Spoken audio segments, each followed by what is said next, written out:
os abençoe, e ao meu espírito conceda o progresso que lhe é necessário. Isabel. O mental. Meus amigos e meus irmãos, paz convosco. Quero chamar a atenção dos meus queridos amigos para o seu mental, isto é, a parte preponderante do seu ser, aquela que pensa, raciocina, sente e resolve. O pensamento é formulado nesta parte do nosso ser, o mental. E, quando nós aprendemos a pensar bem, a orientação da nossa vida é de acordo com esse pensamento. É certo que um pensamento isolado, sempre para o bem, acontece, mas não é este o meu ponto de vista, neste instante. É o pensamento constante, afinado sempre pela orientação do bem sentir, da faculdade que o homem tem de ver um pouco adiante daquilo que o mundo lhe apresenta. O mental, treinado desta forma, muito auxilia nas suas resoluções terrenas. Por que pensar sempre mal? Por que fugir a uma concepção honesta? Por que imaginar que tudo é errôneo na vida, chegar ao ponto de dizer que a Terra é um planeta unicamente de dor, de maldade, mas nela nada que possa contentar o espírito, julgar sempre que tudo quanto se passa na Terra é obra de uma fatalidade que determina todos esses acontecimentos, fatalidade esta que se inspira no mal. Por quê? Provém tais pensamentos de uma mente não esclarecida, de um espírito que não compreende os altos desígnios da providência, relativamente ao seu destino, de almas egoístas, que, longe de se afastarem deste círculo vicioso que elas próprias traçam em volta de si, nele permanecem e dele não se afastam. Meus amigos, o pensamento tem voo, tem um alcance que a própria criatura que o emite não pode medir. O pensamento circula com uma rapidez vertiginosa, ele vai de um polo a outro, de uma extremidade a outra, com a velocidade da luz, para compará-lo com alguma coisa que vós conheceis. O pensamento é rápido, mas ele se educa, se instrui e pode ser dirigido à vontade daquele que o emite. Aprendei a pensar bem. Não julgueis pelas aparências. Não calculeis sobre dados falsos. Imaginai sempre as coisas melhores do que realmente são, porque o pensamento bom, associado a outras correntes de ideias congêneres, dará bom resultado. O vosso pensamento colherá o fruto da sua bondade. Notar que pessoas há que se enfurecem de tal forma, que o próprio olhar revela a maldade intensa de sua alma.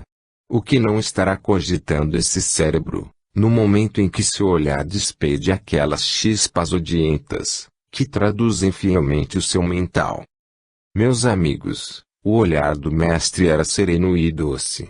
Jesus era manso como os cordeirinhos, Jesus era belo, dessa beleza humilde, que os próprios apóstolos não souberam definir.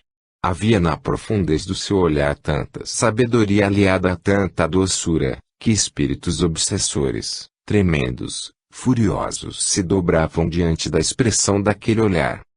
O olhar é o espelho da alma, tradução do pensamento. Há expressões de olhar em certas criaturas, que nunca se esquecem, porque os olhos falam, revelam que a mente oculta. Meus amigos e irmãos, aprendei a cultivar os vossos pensamentos. A vossa mente é um tabernáculo, onde pontificarão os pensamentos bons, se vós quiserdes. Se, porém, não impedirdes que as tentações venham absorver os vossos pensamentos, enlameando-os, enodando-os, que podereis esperar no fim da vossa existência terra? Porque a semeadura foi feita por vós e a colheita será lá. Lá estarão impressos os vossos pensamentos, lá estará o vosso mental perfeitamente claro, para que os vossos olhos espirituais o possam ler. Lá estará a vossa consciência impressa, lá estará o vosso pensamento traduzido fielmente, porque cada vibração do vosso ser parte para o infinito e nele é gravada. É uma partícula eterna da sabedoria eterna. Amigos, eu tinha para vos dizer estas palavras na última sessão que aqui tivestes. Não vim, porque alguma coisa atraiu aquele espírito, que necessitou manifestar-se. No entanto, para mim foi melhor que fosse hoje, porque quero que vós guardeis as minhas palavras, e eu tenho certeza de que elas serão impressas.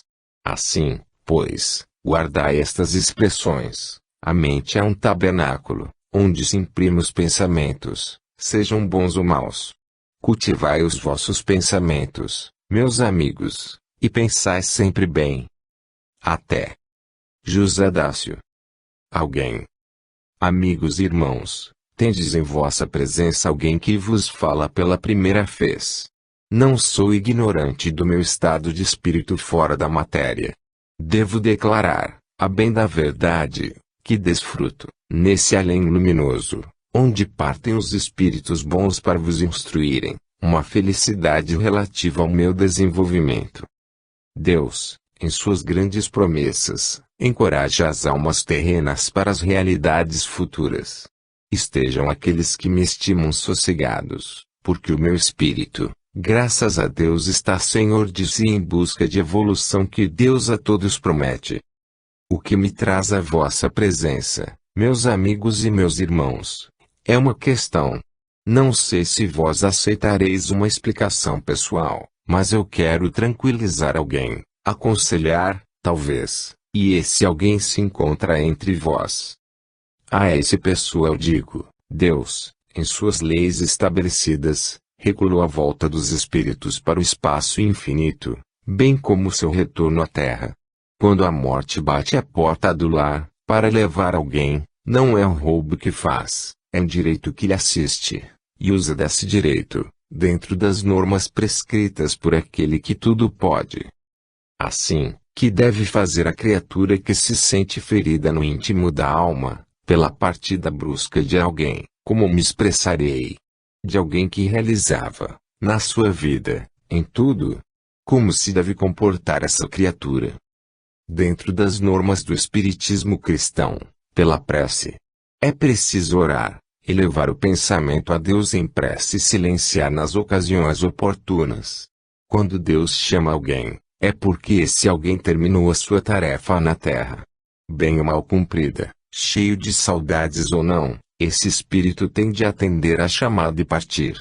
Aqueles que se entregam a uma dor insensata, prejudicando a paz desses espíritos, erram. Como se deve manifestar a saudade de um ser que partiu? Da mesma forma pela qual se testemunha o apreço ao aniversariante, no seu dia festivo. Na terra, quando alguém completa mais um ano de existência, seus amigos acorrem, levando-lhe presentes, flores, mostrando-lhe, enfim, o apreço que lhe consagram, não tanto pelo valor das oferendas, mas pela lembrança que as dita. E esse alguém se sente confortado, porque se vê rodeado de amigos e compreende que seu aniversário marca uma data festiva para aqueles que o estimam. Quando esse alguém parte, não se podendo oferecer-lhe os presentes que se tributam aos aniversariantes terrenos, que se deve oferecer? Prece pelo seu progresso, pela sua evolução, mas buscar, quanto antes, provar a essa criatura, atualmente espírito, que se está perfeitamente confortado com a decisão divina, porque breve também poderá chegar o seu dia de partida, e, então, a felicidade será completa. Há quem padeça, neste mundo, a saudade dos que partiram, e há criaturas que aqui vieram exatamente para sofrer. Dá a impressão de que o seu fardo de culpas tivesse sido tão pesado, na existência anterior, que, na atual, elas necessitam de um resgate. Por vezes, é alguém cujo sangue corre nas suas próprias veias, que se transforma num instrumento constante de martírio, pelo pensamento contrário, pela expressão antagônica, pela maneira de ser inteiramente diversa daquela que é quase a mesma criatura humana, pois se criaram juntas, viveram juntas e se estimam. No entanto, o pensamento é inteiramente oposto, e o modo de ser, grosseiro. Tudo isso se dá entre famílias. E por quê? Porque todos os espíritos não estão no mesmo grau de adiantamento. Uns evoluem rapidamente e outros vagarosamente vão subindo os degraus da escala do progresso. Consolemos, pois, os terrenos. Vivam dentro das normas de uma caridade perfeita. Busquem compreender as dores dos seus irmãos, esquecendo-se um pouco de si próprios, nesse egoísmo natural dos que padecem, Volvam seus olhares para os sofrimentos alheios, calquem o seu no fundo da alma e pensem nas dores dos outros. Meus amigos, eu não sou um anônimo, sou uma criatura que viveu no mundo, e não faria questão de declarar meu próprio nome.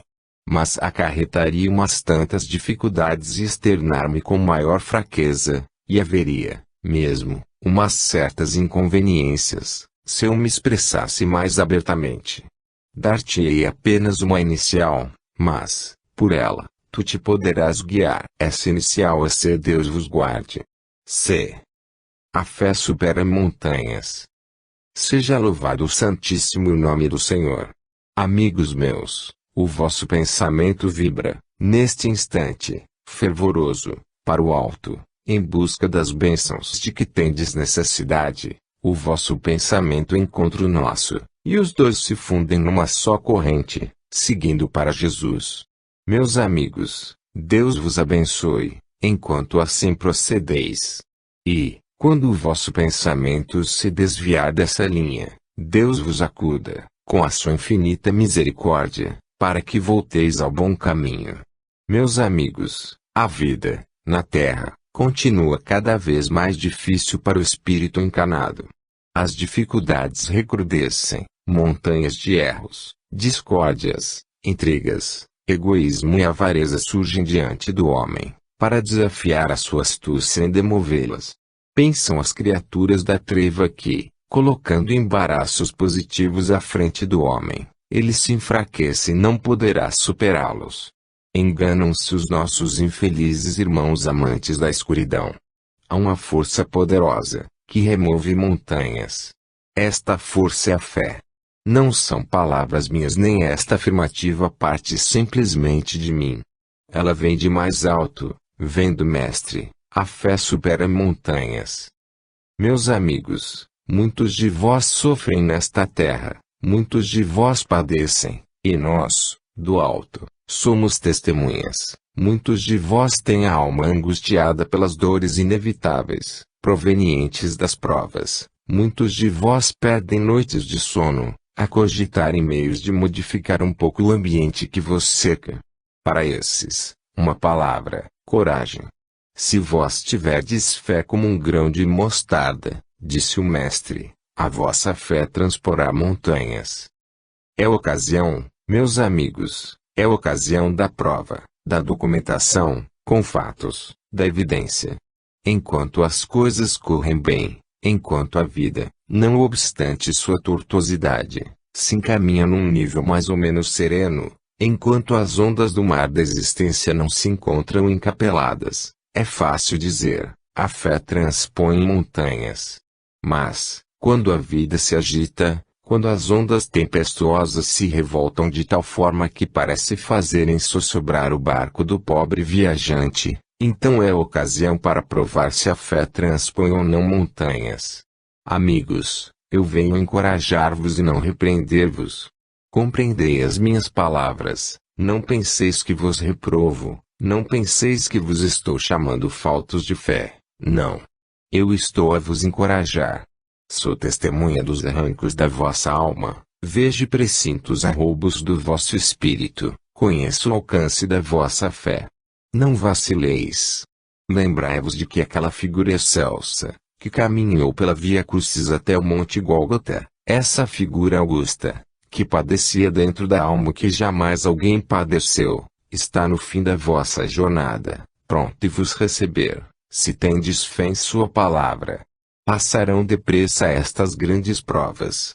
Quando a prova atinge o apogeu, é sinal de que vai cessar. Ela não pode ir nesse crescendo, até sufocar o indivíduo. Não. Ela vai ascendendo, aprofundando, castigando e, afinal chega ao cume. Chegando ao alto da montanha, do Gólgota passa-se ao Tabor. O Gólgota é o sacrifício e o Tabor, a glorificação. Almas que me ouvis, fé, paciência, calma e resignação. Aqueles que padecem por suas próprias culpas são dignos de lástima, mas os que, na sua inferioridade, não reconhecem o poder daqueles que podem mais, o amor que se lhes vota, nem a fé que se consagra a Deus, e são capazes de exigir o último sacrifício de quem já não pode dar. Tais almas, Deus as tem em sua conta. Amigos, uni-vos num laço de amor fraterno, indissolúvel, forte. Repetindo as palavras do Mestre, eu vos encorajo, mais uma vez, a fé transpõe montanhas. Isaura. Desafogo. Seja convosco a paz do Senhor. Meus amigos, meus irmãos, tende paciência em ouvir um instante, espírito que busca comunicar-se devido à forte atração que o chama a vós. Busquei, por todos os meios, manifestar-me por outro médium, não me foi possível. Já é a terceira vez que busco fazê-lo e, talvez por deficiência do meu espírito, não o consegui. Mas, abriu-se a porta da oportunidade, e aqui estou. Pouco tenho a dizer, muito menos a doutrinar. Eu não posso aconselhar a ninguém. Conquanto meu espírito, amo o bem, a verdade e a justiça, não sou um mestre nem um instrutor sequer. De mim nada pode partir que seja considerado como lição. É o dever que aqui me chama. Venho com o intuito de dizer às pessoas presentes nesta sala, às quais Deus concedeu a prova da separação de seus entes queridos, que compreendam a significação desse chamado. Eu posso dizê-lo, porque fui instruído no assunto. Vejo mães desoladas, chorando a partida dos filhos, esposas sem consolo, desesperadas, pela separação de seus queridos maridos, filhos derramando lágrimas, que não se estacam, com saudades de seus pais, enfim, por toda parte, na terra, vejo o luto nas almas, pela separação dos entes que partiram. Não posso condenar tais sentimentos, porque, como já disse, não estou à altura de o fazer. Mas quero, pela parte que me toca, dando um testemunho solene da minha presença nesta casa, suplicar aos meus, especialmente àquela quem amei e a quem continuo a dedicar a mesma soma de afeto, que tenha resignação na dor. Cada gemido de uma alma ferida, na terra, repercute, além, no ser que é estimado. Cada lágrima derramada por olhos que amamos, é recebida por nós, no além. Assim, também, o desafogo insensato da alma que não se submete à dor é uma punhalada para o espírito que o presencia. Por conseguinte, meus amigos e minhas irmãs, esposas, filhas, irmãs, quem quer que sejais, tende resignação na vossa dor. Quando a saudade for muito grande, orai, na vossa crença, qualquer que ela seja. Se sois espírita, recorrei à prece espírita, se a vossa religião é outra, apelai para ela. Mas, pelo amor de Deus, não blasfemeis. Porque aquele que não se conforma com o chamado divino, blasfema contra a lei de Deus, desafia o poder divino. Nós devemos ser submissos a tudo quanto o Senhor manda, a tudo quanto Ele julga necessário para nós. Assim como fui eu que parti, podia ser outro qualquer da família, assim como foi o filho que partiu, poderia ser a mãe, em seu lugar, e assim por diante. Nós não sabemos quando vamos partir. Deus nos chama e temos de ir. Não há muito, para o mundo, para nós, é um lapso de tempo, que da terra a partir um espírito cuja saudade permanece não só no seio da sua família como nesta agremiação. E, no entanto, esse espírito é feliz, regozija-se com as claridades do além e não tem a aflição que eu sinto, pelo desespero de quem não se consola. Esse espírito sabe que é querido, sabe que deixou saudade, é amante da sua família, da sua esposa, daqueles que deixou neste recinto, mas compreende que todos estão resignados, conformados com a vontade divina. Quando, meu Deus, será assim também comigo? Quando poderei ver que a tua justiça é compreendida pelos homens? Quando, Senhor? Deus, nosso Senhor, conceda à humanidade terrena a compreensão exata das suas dores. Paz a todos os homens. Adelino. Testemunho fiel. Amigos e irmãos, paz convosco. Quanto prazer sente o meu espírito em ver esta doutrina, que eu abracei com fé, explanada e com resultado feliz. Meus amigos, sirva-vos esta lição, se bem que sois crentes, eu sei, se bem que creiais nesse espiritismo, que me confortou até o último instante da existência. Mas, eu vos peço, amai a doutrina. Porque eu dou testemunho fiel de como tudo isso é expressão da verdade. E aqui estou. Quantas vezes estive convosco, quantas vezes me sentei no meu lugar, para ouvir a explanação da doutrina, quantas vezes assisti a essas doutrinações, que me enchiam a alma de contentamento.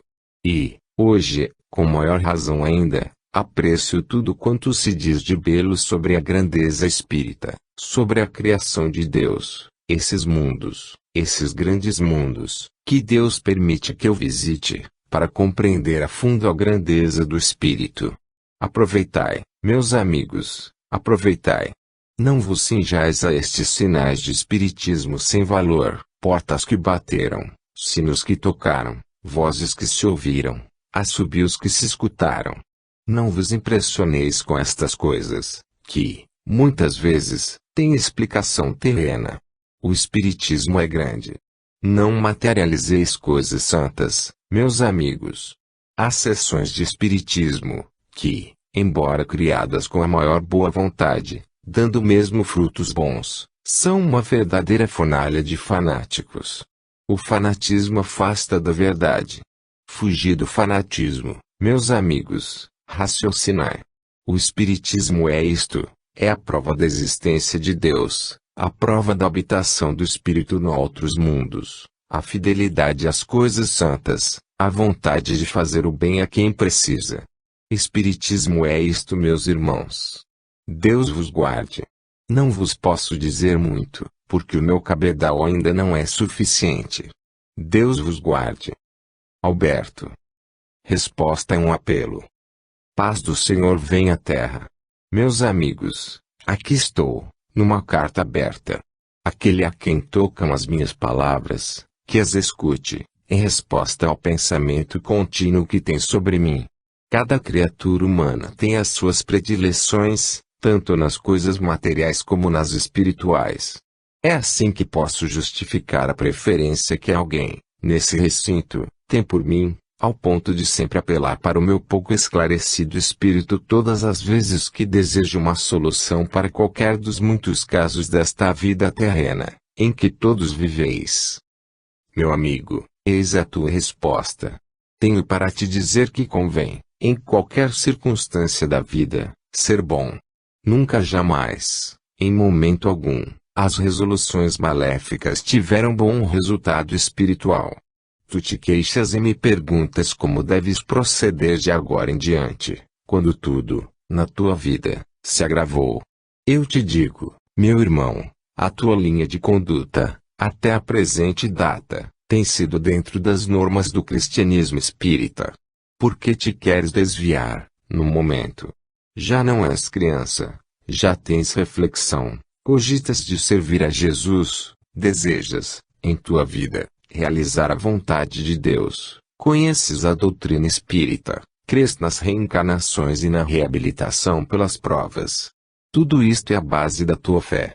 E como perguntas se, de agora em diante, deves mudar de proceder, se deves deixar a linha que tens seguido até hoje, porque julgas infrutífera, e encaminhar-te por outra, que tua imaginação criou, e apelas, e insistes, e queres uma resposta minha, que só desta maneira te posso dar.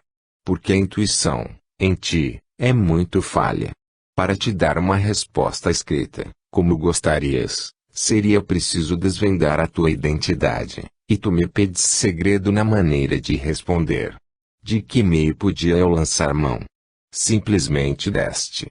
E, agora, eu digo, nunca jamais voltar atrás na linha de conduta espírita cristão que traçaste a ti mesmo. Os outros não te entendem, não correspondem, com a gratidão e o respeito devidos, aos gestos de altruísmo da tua generosidade. Tanto pior para eles. Deves continuar a proceder como sempre. Nem pelo fato de terem espinhos deixam as rosas de ser belas.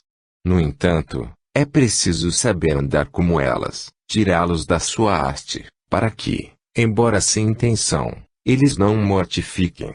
Faz assim com as coisas terrenas. Um dia, essa criatura abrirá os olhos, e queira Deus que ainda seja neste mundo, porque se for no além, a dor será maior. Todas as dores são mais sensíveis fora do corpo do que nele. O espírito que padece não é o mesmo que um corpo que sofre. A dor é muito mais viva, porque todas as vibrações são muito mais acentuadas, muito mais fortes, muito mais intensas num espírito liberto do que no outro encerrado num corpo de carne. Não. Tu não voltas atrás, não has de fazê-lo. Continua. Vai trilhando o teu caminho. Perdoa, releve essa ingratidão, foi mais uma punhalada no teu coração. Paciência. Quanta ingratidão sofreu o mestre, quantas punhaladas em seu amantíssimo coração. Traição, falas tu. E o mestre foi traído. Que queres mais que te responda? Não, meu amigo, não voltes mais atrás. Repito, mais uma vez, Deus te guie. E pede a este Criador de infinita misericórdia e amor que me dê sempre intuição precisa para responder a todas as tuas consultas e, assim, acalmar a ânsia que te envolve o ser. Deus, nosso Senhor Jesus Cristo seja louvado, agora e sempre. Irene. A palavra e ação. Amigos e irmãos, a paz de Jesus esteja convosco. A ação, caros irmãos, tem, sempre, muito mais eficácia do que a palavra. A palavra pode ser entusiasta, solene, inspirada, verdadeira, fiel, mas tem, sempre, duração temporária. A ação permanece. O que demonstra a fé não é, tão somente, a palavra, é a ação, o exemplo. Podeis ouvir um orador sacro, inspirado pelos espíritos luminosos do além, pregar esta doutrina bela, que vós professais, com todo o entusiasmo de sua inteligência, ajudada pela eloquência. Mas, tudo isso passará, tudo isso o vento levará, se a criatura não tiver em si o germe da fé, que apreende e assimile. A ação é o cumprimento daquilo que a palavra apontou. Uma ação digna, uma ação nobre, a seu tempo, é um documento muito mais valioso do que a pregação pela palavra. Vede, vós, portanto, meus amigos, com esta breve explanação que acabo de fazer, a responsabilidade que pesa nas criaturas crentes, pelos seus dizeres e atos. Quantos, entre os próprios espíritas, aprendem a doutrina com entusiasmo, ocupam-se com verdadeira dedicação e desenvolvem, para a apreensão daqueles que escutam, métodos verdadeiramente exatos, justos, claros, positivos, de tal forma que, quando a sua oração acaba, é voz geral dizer, que belo orador. Mas que linda preleção, é comum. Segui os passos desse homem, observai-o dentro do seu lar, na sociedade, examinai-o nos seus negócios, na sua vida pública e particular.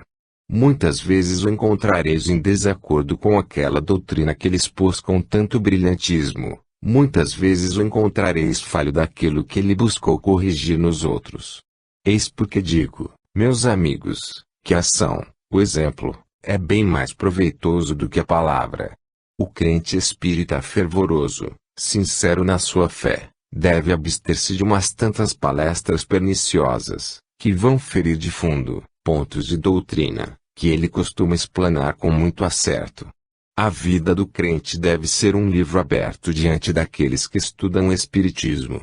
É preciso ver, no comum das criaturas, aquilo que nós desejamos de melhor, e não andar a procurar sempre o que elas têm de pior, para trazer a luz. Caridade para com as faltas alheias, caridade para com os desgraçados infelizes, que se desviam do cumprimento do dever. Essa caridade, porém, deve ser compreendida, justificada. Não sirva ela de elemento malsão para o prosseguimento de culpas talvez imputáveis. A tolerância, em tais casos, não é desejável. O crente espírita deve mostrar-se, diante do seu irmão que faliu, como modelo de retidão e justiça. Que, em se vendo essa criatura, se possa dizer, é espírita, por isso, procede assim.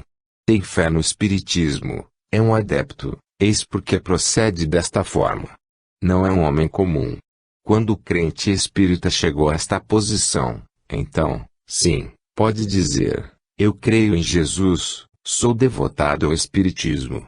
Ações, meus amigos, que justifiquem a vossa fé, atos que Jesus possa aprovar, conselhos produtivos, sensatos de intransigência para o mal, conforto, ânimo, sustentáculo para os pobres fracos que caem porque não sabem se erguer. Mas, entre os que têm fé e, por fraqueza da carne, se deixam resvalar no abismo, e aqueles que, sem crença, têm o propósito firme de se despenharem no erro, ainda carregando consigo outras criaturas, para esses não é que digo caridade cristã, para esses, justiça cristã. Meus amigos, o mal é sempre o mal, esteja onde estiver. O bem é sempre o bem e abrange o universo todo. Buscai seguir o Espiritismo, dando provas de um caráter ilibado. Buscai seguir o Espiritismo, carregando a vossa cruz, ajudando-vos uns aos outros, e tende sempre a certeza de que os vossos atos nobres, as vossas ações verdadeiras, práticas dentro da justiça e do amor, têm sempre muito maior valor do que a vossa palavra entusiasta pelo Espiritismo. Amigos, Deus vos guarde e proteja. José Dácio. Ponto importante. Amigos e irmãos, louvado seja Deus. A doutrina espírita, explanada, desta tribuna, em vossa presença, esclarecerá bastante o vosso entendimento com relação aos princípios eternos. Todos sabem que a alma é um ser imortal. Formada por Deus à sua imagem e semelhança, não pode perecer, tem, por conseguinte, vida infinita, vida eterna. Este princípio, o crente espírita abraça com toda sinceridade, com todo devotamento, porque lhe apraz saber que tem uma eternidade de vida, pelos séculos dos séculos sem fim. Mas outro ponto há, que deve interessar muito o crente espírita, e venha a ser o uso que ele fez do seu tempo de encarnando, o qual terá repercussão no além, para outra vida aqui, futuramente, realizará na terra. O crente espírita não deve esquecer que todos os seus atos, bons ou maus, serão registrados no livro eterno, e, um dia, quando a sua alma voltar para o além, verá, em caracteres de relevo, toda a história da vida anterior. Calculai, vós, meus amigos, o prazer interior e intenso que terá um espírito, ao ver os seus gestos de caridade inscritos no livro da vida, ao ver as suas ações generosas publicadas no infinito, ao ver que Deus apreciou, com a devida justiça, toda a sua boa vontade de fazer bem. E calculai, também, a mágoa desse espírito quando, nesse mesmo livro, encontrar todas as suas faltas, todos os seus deslizes, todos os seus atos propositadamente criminosos, como uma sentença em frente à sua face. Pensai nestas coisas, meus amigos, e não duvideis jamais, no momento em que tiverdes de passar desta vida para outra, de que Deus saberá recompensar a todo aquele que o servir até o último instante de vida. Conviria muito despertar as almas incautas, essas criaturas inconscientes, que pesam sobre corações, esmagam consciências, mortificam quem lhes faz bem e castigam, como atos criminosos, as ações generosas daqueles que as amam. Conviria muito despertar estas consciências, porque, um dia, esse despertar, no infinito, será doloroso. A indiferença é sempre um pecado. Mas a indiferença para com aqueles que nos querem, aqueles de quem só recebemos benefícios, que nos alentam com sua estima e nos confortam com seu amor, essa indiferença é criminosa. Vamos despertar essas almas, que ainda é tempo de voltarem ao caminho do bem. Vós, que me ouvis, dai exemplos de bondade, caridade e ternura para com os seres sofredores, mas procurai despertar essas almas empedernidas, que não compreendem o seu dever, que não têm fibras sensíveis dentro de si, que são indiferentes às lágrimas e dores alheias. Deus é amor. Vivamos em amor, meus amigos. Eu procurei, na minha estadia na Terra, não fazer mal a ninguém, mas a duração de minha vida não me permitiu fazer muito. Por isso, espero do meu Deus, possa, ainda, nesse espaço infinito onde me encontro, colher ensinamentos para o meu espírito, de forma a, voltando à Terra, em outra vida, tornar-me uma criatura útil no seio do Espiritismo. Deus guarde a todos os crentes espíritas, Deus proteja a humanidade. Joaquim. Utilíssima lição. Meus prezados amigos e meus irmãos, bem-vindos sejais à casa de João Evangelista, que os vossos sentimentos sejam afinados pelos desse apóstolo, bendito do Senhor, para que possais acertar sempre nas encruzilhadas que a vida põe à vossa frente. Meus amigos, se o homem comum tem, ou deve ter, uma diretriz segura na vida, maior razão há para que o médium, instrumento das vozes do além, tenha direção segura, pensar tranquilo, ideia firme de retidão e justiça. Meus irmãos, vós, que sois médiuns, aí tendes o vosso posto de trabalho, alguns na mesa de incorporações, outros, no salão de passes. Qualquer das duas responsabilidades é uma honra para vós. Deus, em sua alta sabedoria, utilizou-se de expoentes humanos para a prática da caridade cristã, é oferecer-lhes oportunidade de salvação.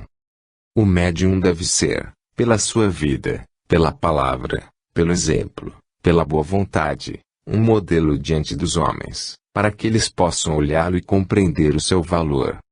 Quantas vezes são os próprios médiuns criticados entre os seus, pela dedicação ao trabalho, pela constância no cumprimento do dever, e são chamados de fanáticos, de obsedados, porque nada lhes serve senão o trabalho santo da vinha do Senhor.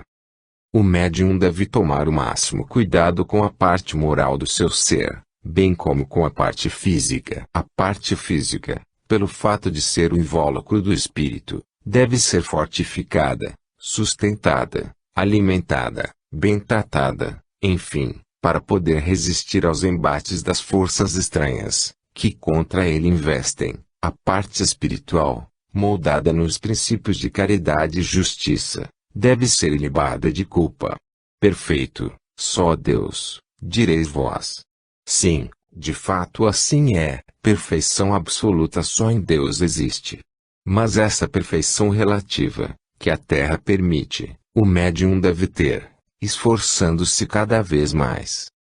Quantas vezes, em conversas particulares, na intimidade dos amigos, são ventilados assuntos impróprios para a capacidade do médium, quantas vezes a censura, a intolerância, a injustiça inspiram o médium e ele resvala pelo caminho da maledicência. Assim não deve ser. O médium deve manter-se firme na linha que traçou. A sua responsabilidade é o maior do que de outro qualquer homem, porque o homem que entrega a vida nas mãos de Deus, que se faz instrumento para Jesus dele se servir, que se entrega como que em holocausto ao trabalho do Espiritismo, é um ser responsável pelo uso que faz desse dom concedido por Deus. Sede, pois, amigos, vigilantes e atentos, cordatos, firmes e, sobretudo, meus irmãos, acentua ainda mais, fiéis. A fidelidade é a característica do médium. Sem fidelidade, sem amor à causa, não pode haver progresso espiritual. A infidelidade dá lugar à entrada de espíritos obsessores que, incensando a vaidade do médium, o fazem perder-se no labirinto da vida. Meus amigos, os vossos cooperadores do além, que somos nós, entre os quais me considero ínfimo, estão sempre prontos a vigiar por vós, a vos inspirar e a acudir nas vossas crises e a vos confortar nas dores. Uma palavra ainda, para terminar, e esta, agora, dirigida a uma consulta. Nem toda criatura que se desvia ou que demonstra modos extravagantes, diferentes dos outros homens, é médium. Nem todo ser que mal se comporta é um obsedado. Nem todo aquele que diz ter visto isso ou aquilo é, efetivamente, um vidente. Mormente nos primeiros anos da vida, é preciso muita vigilância, porque as criaturas têm, às vezes, desejo de ludibriar os outros e, então, sempre se envaidecem dessa autoridade pseudo-mediúnica e com ela ganham terreno para que todos os demais respeitem o que o médium falou. Atenção! Foi o médium quem disse. Não podemos reagir, ele disse. Não é assim, meus amigos. Os verdes anos precisam ser vigiados. As criaturas novas nem sempre têm critério bastante para mostrar aquilo que mais tarde serão. Cuidado, pois. Nem todo aquele que tem visões efetivamente as tem, nem todo aquele que vê espíritos realmente os vê. É isto, meus amigos. Critério, muito critério para saber discernir e, sobretudo, aqueles que dirigem e, por conseguinte, têm mais experiência da vida, pela idade, jamais se entreguem nas mãos dessas criaturas, bem ao contrário, rédea curta e governo forte. Amigos, perdoai-me. Eu tinha que dizer estas palavras, embora sem competência para fazê-lo. Se não satisfiz a tarefa, Deus, nosso Senhor, me perdoe e abençoe toda esta assistência, tão sincera, tão piedosa, tão devotada à causa do bem. Paz com todos vós. Elvésio. Felicidade bendita. Deus, nosso Senhor, seja louvado, louvado seja o seu santo nome. Meus amigos, acabastes de ouvir uma palestra a respeito das belezas do além. Por mais que o espírito queira descrever as paragens benditas da vida espiritual, não poderá fazê-lo. Não há palavras na língua humana que possam traduzir aquilo que os olhos espirituais veem. Nós nos sentimos verdadeiramente felizes, neste país ignorado por vós, na terra, sentimos-nos como verdadeiros filhos de Deus, as nossas culpas perdoadas, os nossos espíritos redimidos, na ânsia de cada vez subir mais, ânsia louvável, porque não é a ambição que a motiva, é o desejo de aproximação do bem. Eu tenho tido a oportunidade de gozar imensas delícias nessas paragens, que o meu Deus formou para nós. Já devia ter falado sobre elas, abandonando por um pouco as prelições doutrinárias, para as quais não me sinto competente, mas que representam um dever. Já o devia ter feito, porém quando me dispunha a fazê-lo, Deus em sua alta sabedoria e caridade em parte, proporcionou-me a alegria pela qual eu suspirava há muito tempo. Por diversas vezes falei sobre a morte, neste recinto, e vós, que costumais guardar estas frases, que nós proferimos com convicção, deveis recordar-vos de que, muitas vezes, repeti que o homem se deve preparar para o lado de cá. Não sei se nestas ocasiões me compreendiam, mas eu, não podendo saber, porque o dia da partida só Deus conhece, tinha, no entanto, o pressentimento, que se realizou, de, em breve, abraçar um ente querido que voltaria para o espaço. As coisas são sempre assim. A alegria de uns representa a saudade para outros, a festa de um, para o outro é pesar. Na vida, é sempre assim. O próprio tempo, no vosso mundo, é, dia e noite, claro e escuro, chuva e sol, há sempre este contraste permanentemente na natureza. Mas eu estou certa, o meu espírito concebeu a ideia, que eu acredito ser real, de que a partida do meu querido da Terra para o espaço é compreendida, é aceita como um fato incontestável, necessário à evolução do seu espírito. Acredito que seja muito lembrado entre vós, creio que a sua partida seja, realmente, motivo de grande saudade para todos, mas acredito, também, que todos estão conformados e sabem que ele precisava ir, para o adiantamento de seu espírito, para o seu grande progresso. É uma alma convicta, uma alma crente, que teve uma partida rápida e consciente e, felizmente, encheu o meu espírito de louca alegria, por tê-lo novamente comigo. Partiremos juntos, veremos as belezas do além, olharemos para esse infinito, que vós avistais longe e cujas belezas internas não podeis conhecer com os olhos terrenos. Iremos ver os mundos habitados por outros espíritos mais adiantados do que nós, as brancuras sem fim do espaço infinito, as luzes, as luminosidades, a frescura, todo reflexo da bondade de Deus no infinito. E como isso é consolador! Se não é motivo para atenuar a vossa saudade, então vós não compreendeis o que é espiritismo, porque aqueles que amam são capazes de sacrifícios pelos seus, e eu estou certa de que assim é.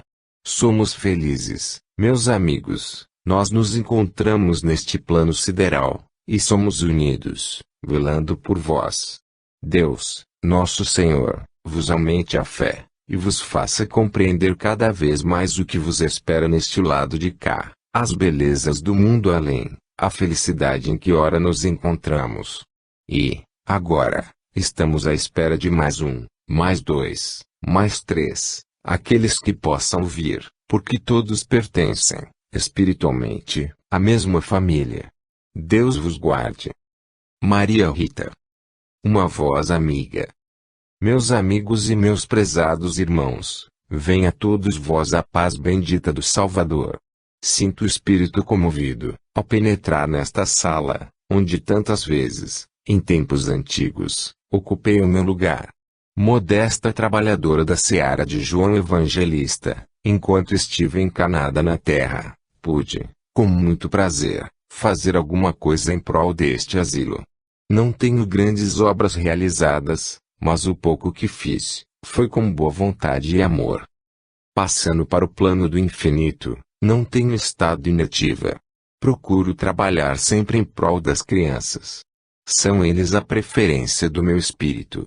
Tenho vontade de intuí-las, encaminhá-las para o bem, dar-lhes inspirações, fazê-las compreender a moral de Jesus e mostrar-lhes as belezas do Espiritismo. Só por intermédio dos instrumentos desta casa, que com tão boa vontade trabalham, eu poderia fazê-lo. Sois vós, minhas amigas, diretoras, professoras, cooperadoras, que podeis, com o vosso exemplo, com as vossas palavras, com a vossa boa vontade, mostrar às crianças o caminho do bem. Elas são jovens, não têm ainda experiência da vida, são guiadas, muitas vezes, por influência pouco sãs, de forma que, não raro a palavra não tira resultado. Mas, convém insistir, convém despertar-lhes a gratidão pelo que lhes fazem de bem, convém chamá-las ao cumprimento do dever, convém apontar-lhes o Cristo como modelo diante dos seus olhos infantis, como ele amou, como perdoou, como foi paciente, como foi doce, suave e meigo, convém, minhas amigas, mostrar-lhes tudo isso. A infância é dócil, a infância escuta aí, com a vontade firme de fazer o bem, a infância pode realizar alguma coisa.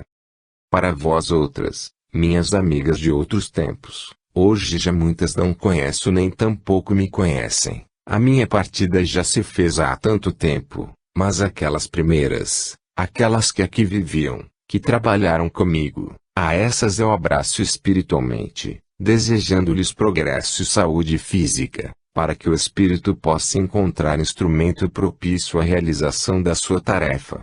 A todas, especialmente as professoras, que tão de perto e se tocam, eu desejo saúde, dedicação, amor ao trabalho, e digo, para a felicidade dos que me amam, Deus me tem dado muita felicidade no espaço, onde estou, gozo de uma paz tranquila, serena, e meu espírito se banha numa luz que não merece.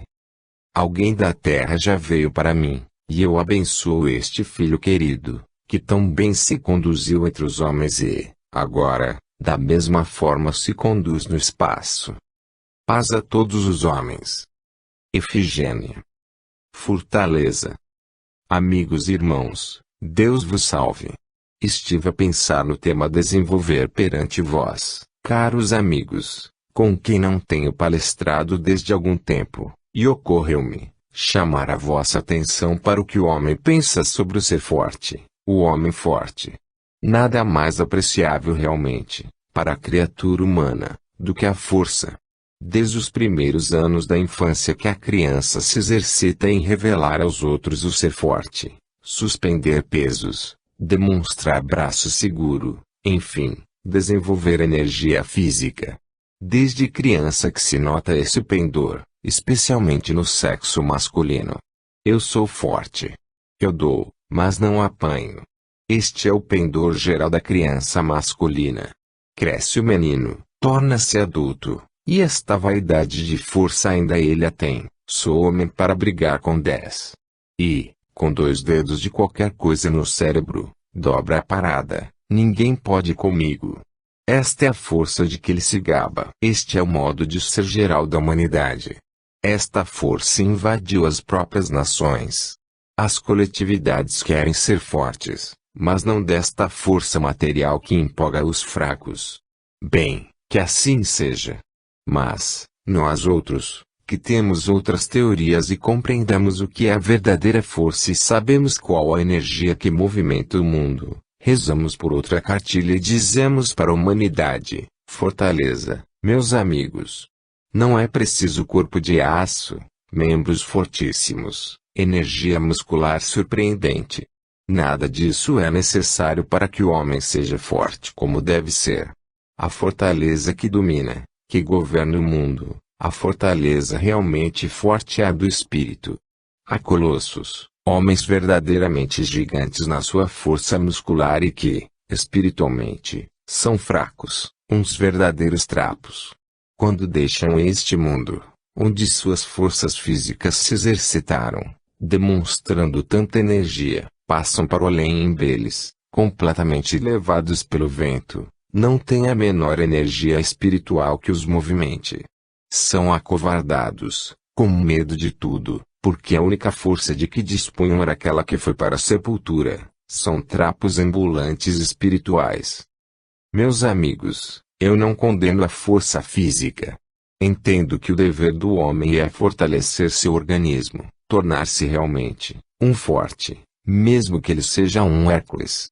Acho que o corpo merece cuidados e, quanto mais forte for uma criatura em seu vigor físico, tanto melhor desempenho dará a sua tarefa. Mas, a par da cultura que se tributa ao corpo, deve equiparar-se à fortaleza moral. É preciso que o espírito também cultive a força que lhe convém. É preciso que o espírito seja forte e dominador de situações. É preciso que o espírito não se acovarde diante das responsabilidades morais que se lhes apresentam. É preciso, enfim, que o espírito seja possuidor daquela energia que vem do alto, para poder arcar com as dificuldades da vida. Meus amigos, conheço criaturas imbeles, fracas do corpo, sujeitas a provas difíceis, na vida, e, no entanto, com o espírito levantado, pronto a levar a sua cruz, como conheço, igualmente, homens fortes, verdadeiros colossos fracos, nervosos, apavorados, perante situações que eles não podem vencer, porque só contam com o vigor físico e seu intelecto não está preparado para essas batalhas. Amigos e irmãos, vamos fortalecer nossos espíritos, nós, no outro plano da vida, e vós aqui, fortaleçamos nossos espíritos.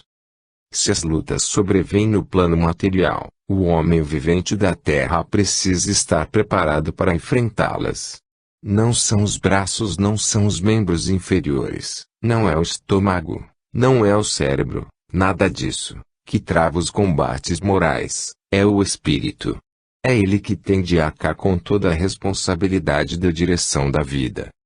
Amigos, mais uma vez, cuidando dos vossos corpos, dai, sempre, a preferência, a preponderância, a cultura espiritual, a energia da vossa alma, a força principal do vosso ser. Alfredo Barcelos. Aprendamos. Paz de Jesus convosco esteja, meus irmãos. Após uma reunião destas, de comunicação com os irmãos do espaço infinito, deveis esperar um pouco de consolação para cada ser.